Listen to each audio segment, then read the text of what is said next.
sleeps.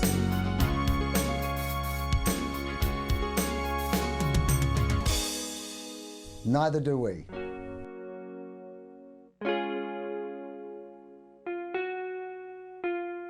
Sport News 24/7 on Al Jazeera Sports.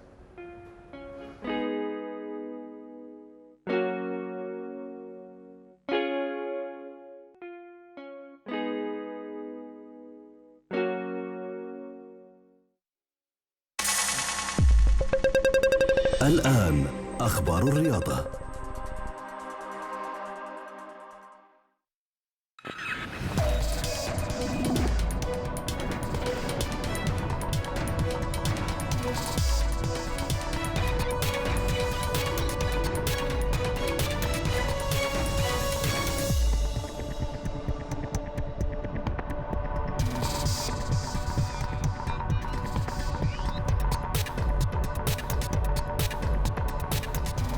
السلام عليكم ورحمة الله وبركاته مشاهدينا، أهلا بكم إلى نشرة الأخبار نقدمها لكم من قناة الجزيرة الرياضية الإخبارية في قطر. وبداية إليكم أبرز العناوين.